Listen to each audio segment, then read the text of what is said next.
দর্শক শুভেচ্ছা নেবেন, আশা করি ভালো আছেন। যে আজকেও যমুনায় মিটিং হইল, যে আরও বাকি যে দলগুলো ছিল 2 সেটিংয়ে মিটিং হইল, প্রায় 20টা দল মিটিং করলো। এখানে একটা ঝামেলা আমি দেখতে পাচ্ছি, যে এখানে একটা ঝামেলা থাকেই, যে ঝামেলাটা হয়তো বা সৃষ্টি করছে হলো যে সেনাপ্রধান ওয়াকার। আপনারা হয়তো বা খেয়াল করবেন, যে দেখতে পারবেন, যে তো খেয়াল করেন একটা জিনিস, যেটা হলো যে খালেদা জিয়া যখন লন্ডনে যায়, এর আগে ওয়াকার খালেদা জিয়ার সাথে সাক্ষাৎ করার জন্য খালেদা জিয়ার বাসায় গেছিল। এইটা মানে রাজনীতি, এটা উনি রাষ্ট্রের কর্মচারী হয়ে হয়তো একজন সাবেক প্রাইম মিনিস্টার, পলিটিশিয়ান, ওনার বাসায় যাওয়াটা ওনার সমুচিত হয় নাই। ওখানে উনি একটা এই হয়তোবা গেম খেলছে, যে গেমটা, যে আপনাকে আমরা নির্বাচনে নিয়ে আসব, আপনি আমাদের ইন্ডিমেন্টি দিবেন। অর্থাৎ এই জুলাই আগস্টে যে হত্যাগুলো হয়েছে, এই হত্যাগুলা থেকে আমাদের ইন্ডিমেন্টি দিবেন, আমাদের এই বাহিনীর কোনো বিচার হবে না। ইন্ডিমেন্টি মিনিংস এটা। এখন ওয়াকার কিভাবে বলে, যে ওয়াকারের কত সাহস, যে ওয়াকার বলে যে হয়তোবা ডিসেম্বরে ওনার নির্বাচন লাগবে। উনি কে? নির্বাচনের উনি হলো যে রাষ্ট্রের 12তম কর্মচারী। তো ওনার উপরে কর্মকর্তা আছে না, ওনার মালিক আছে না, ওনার মালিক হলো ডক্টর ইউনূস। উনি সরাসরি যদি ডক্টর ইউনূসের সাথে কথা না বলে, তাইলে ওনার সিকিউরিটি অ্যাডভাইজার যে আছে ডক্টর খলিলুর রহমানের কর্মচারী, উনি হিসাবে ডক্টর খলিলুর রহমানের কর্মচারী উনি এখন বিএনপির সাথে হাত মিলাইয়া যে উনি ডিসেম্বরে নির্বাচন চায়। অর্থাৎ সংস্কারও চাচ্ছে না উনি, তারপরে উনি রিফর্ম চাচ্ছে না, কোনো কিছু চাচ্ছে না, ডাইরেক্ট ডিসেম্বরে নির্বাচন দিয়ে দেন। তো ওনাকে কি উনি অথবা একটা ক্রু করার প্ল্যান করে ফেলছিল, অলরেডি একটা ক্রু করতে চেয়েছিল, যেটা হয়তো যে ডক্টর ইউনূসরে বন্দি করবে, গৃহবন্দী করবে, বা হয়তো বা জেলখানায় নেওয়ার পরে উনি পুরা এই মন্ত্রী পরিষদটা ইয়ে করবো। যে জাস্ট এটা খালেদ মোশাররফের মতো, যে খালেদ মোশাররফ যেটা মোস্তাকের সাথে করছিল, সেই স্টাইলে উনি চাচ্ছিল যে এই খেলাটা খেলতে। কিন্তু উনি বুঝতে পারেন নাই যে উনি ইন্টারন্যাশনাল প্লেয়ার। উনি যখন এই ঘটনা ঘটাইতে চাইছে, তখন এই ডক্টর ইউনূস ইউরোপে, তারপরে আমেরিকায়, বিভিন্ন দাতা দেশগুলোতে ফোন দেওয়ার পরে বলছে যে ডক্টর সেনাপ্রধান ওয়াকার এরকম কাজ করতে চাচ্ছে।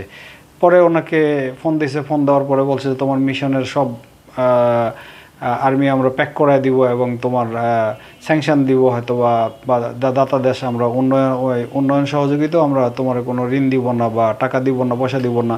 জানে যে তখন উনি দেশে একটা মহাজামালায় পড়বে।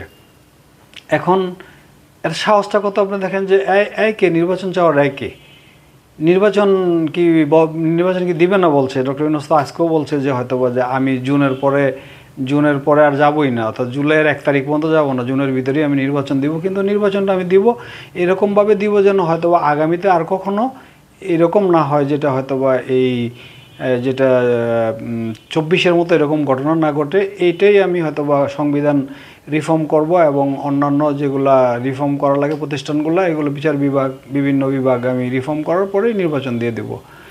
এখন তাদের খুব তাড়াতাড়ি নির্বাচন দরকার। এখন নির্বাচন দিলে জামাত চাচ্ছে যে না, আমরা গণপরিষদ নির্বাচন চাই, তারপরে গণপরিষদ নির্বাচন হলো হানা ভোট, এটা চাই আর কি। তারপরে এবং অর্থাৎ স্থানীয় নির্বাচন চাচ্ছে, যেটা মেম্বার, চেয়ারম্যান অথবা সিটি কর্পোরেশন, এই ধরনের নির্বাচন আগে চাচ্ছে। আর ওনারা চাচ্ছে যে হয়তো জাতীয় নির্বাচন। ঝামেলা কিন্তু এই ঝামেলা থেকে গেল। এখন এটা হয়তোবা দেখা যাক কোথায় যায়, হয়তোবা কীভাবে নির্বাচন হয়, আর একটু সময় গেলে বোঝা যাবে। কিন্তু ওয়াকার যে বেয়াদবি করছে, ওয়াকারের মনে করেন যে হয়তোবা এক্ষুনি বিচার করা উচিত, এবং ওয়াকারের হয়তোবা অ্যারেস্ট করা উচিত। ওয়াকারের সাথে যেগুলো হয়তোবা আরও কিছু ওয়াকারপন্থী কিছু জেনারেল আছে, এই জেনারেলগুলোরও বিচার হওয়া উচিত। ওয়াকার কি মনে করছে যে হয়তোবা যে আমরা ট্যাঙ্ক চালায় আগের মতন ওই বঙ্গভবন দখল করব, তারপরে 32 নম্বর যেভাবে দখল করছে, আর ভাই বেরাদররা আর বড় ভাইয়েরা এইভাবে দখল করব।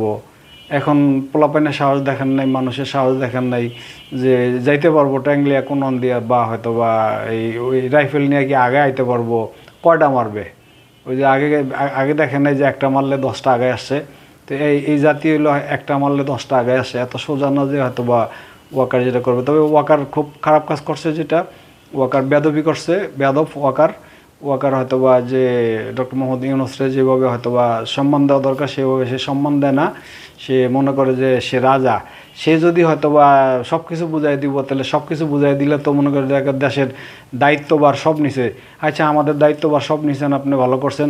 ওই যে 626 জন আপনি যে ক্রিমিনাল ছেড়ে দিলেন, এটা কি আপনার দায়িত্ব ছিল না?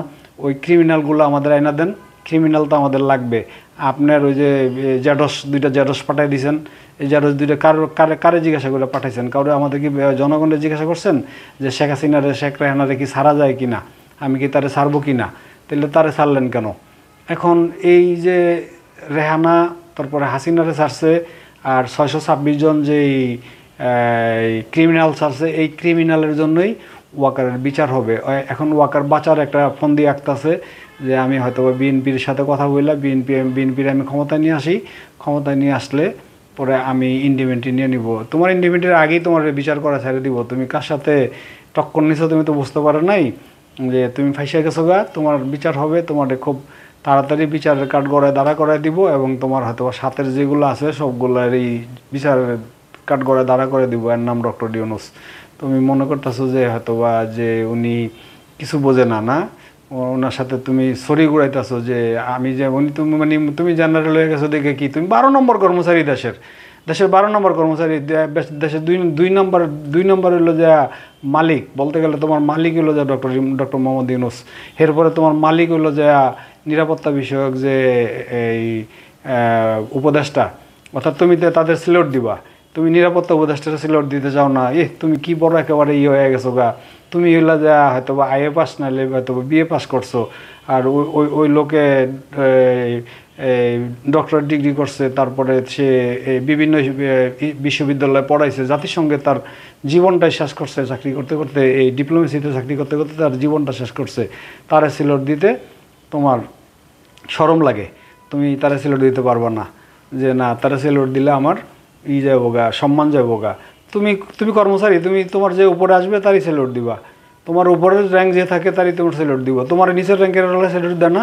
তোমার লেফটেন্যান্ট কর্নেল, তারপরে দেখা গেছে যে হয়তো বা এই ক্যাপ্টেনরা, তারপরে সিপাহীরা তোমার স্যালুট দেয় না। ঠিক এটা হলো আর্মির একটা প্রটোকল। এই প্রটোকল অনুসারে তুমিও তোমার বড় যে তারা তুমি স্যালুট দিবা। তুমি যে ঘটনা ঘটাতে চাইছিল যে হয়তো বা এখনও এইরকম চিন্তা ভাবনাই করো, এরকম চিন্তা ভাবনা করলে তুমি মরবা। তোমার মনে করো ছাইরা দিব না। আর হলো যে এই ইয়েতে তুমি মনে করো না যে হয়তো এখন তুমি ইন্ডিয়ার সামসামি করতেছো যে ইন্ডিয়ার ওই বিনা স্বীকৃতির সাথে মিটিং করো, ইন্ডিয়ার সেনাবাহিনীর সাথে মিটিং করো, মিটিং করে রয়ের লোকজন আইনা বলে রাখছো, বা এই যে রয়ের লোকজন আসিল যেগুলো রয়ের সাথে কথা বলো। অজিত দোয়ালের তুমি অজিত দোয়ালের কথা শোনো, অজিত দোয়ালের কথা শুনে তুমি হয়তো বা যে দেশটা শেষ করার চিন্তা করতেছো। তো করিডোর নিয়ে তোমার এত মাথা ব্যথা, করিডোর হবে নাকি না হিউম্যান পেসেস হবে এটা নিয়ে তো তোমার মাথা ব্যথার দরকার নেই। আবার তোমার এই চিটাং বন্দর নিয়ে তোমার মাথা ব্যথা করতে এত মাথা ব্যথা চিটাং বন্দরটা যদি হয়তো বা টাকা বেশি আসে, ইনকাম বেশি আসে, ওইটা কি তুমি দিয়ে দিবা? তোমার এত মাথা ব্যথা তুমি হলো তোমার সোলজার লিয়ে পড়ে থাকো। তুমি থাকবা তোমার সোলজার লিয়ে পড়ে, তোমার সোলজার কোনো ডাকাতি করে কিনা, চুরি করে কিনা, এইগুলো দেখো। এই দেশ দেখার দায়িত্ব তো তোমার না। তোমার তো এই দেশ দেখতে হয়তো বা আমরা ট্যাক্স দেয় না আমাদের টাকা, তুমি খাও পড়ো মানে আরাম করো, বউ পোলা পাই না আরামসে রাখো, আমাদের ট্যাক্সের টাকা দিয়া তুমি তুমি এটা করতে পারো না। তোমার কঠিন বিচার হওয়া উচিত। ডক্টর মোহাম্মদ ইউনূস তোমার কঠিন বিচার করবো, দেখবা। ওকে, বাই বাই।